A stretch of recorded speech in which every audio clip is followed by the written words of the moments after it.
Huku hayo yakiendelea, mtazamaji, vile hivi sasa tunavuka moja kwa moja hadi katika maeneo ya bunge bila shaka, ambako mbunge wa Kiharu anahutubia wanahabari kuhusiana na sakata ya mafuta. Hebu tusikize kidogo.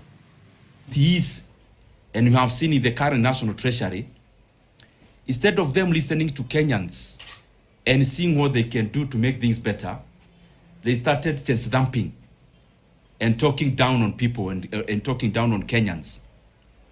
It is appalling that the entire National Treasury left Kenya, a delegation of many aircrafts, went to Washington ostensibly to seek what securitization means.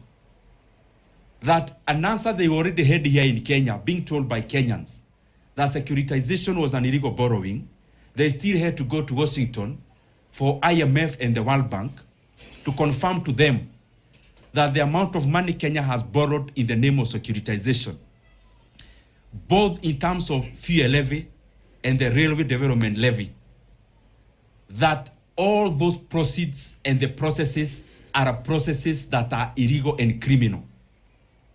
And in a country where people respect the work they do, the people in the National Treasury should be taking responsibility for misleading Kenya into getting into illegal debts in the name of securitization. So they went to Washington, D.C., clad in suits and ties and appearing to know so much. But even on the onset, the IMF and the World Bank told the Kenyan delegation that they are daydreaming by not including the proceeds of securitization as part of the national debt. So we want to put it very categorically to the people in the National Treasury. Stop joking with Kenyans and the Kenyan future. We have consistently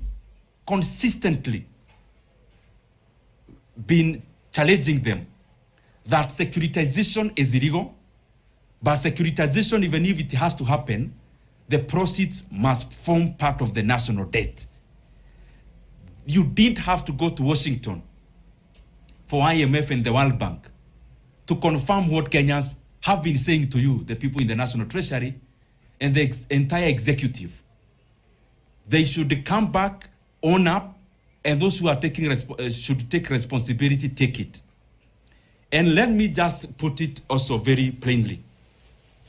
These jargons about securitization and illegal debts, like this Taranta board that we took the other day, where Kenya took up a debt of 44 billion to pay interest rates of 100 billion shillings.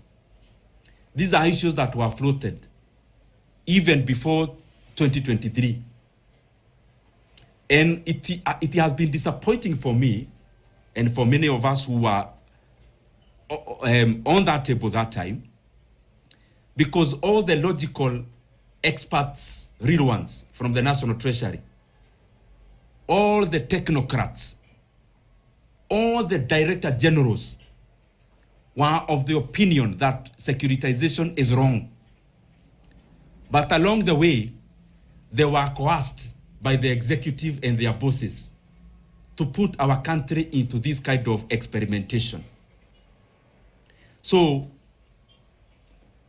we want to challenge them that it is at the earliest time that they should take up responsibility and get Kenya out of those jargons of securitization on all the other experimentations.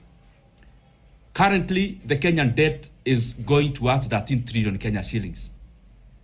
If you add now the illegal borrowings of securitization, then it means in the last 4 years, this government has almost borrowed money that was borrowed in the last 10 years of President Uhuru Kenyatta,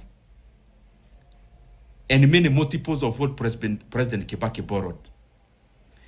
So it is important that we know, as the people who are leading currently, even as you lead Kenya now, there is Kenya in the next few years, and Kenyans do not want to be put into this squabble and to this incompetent experimentation.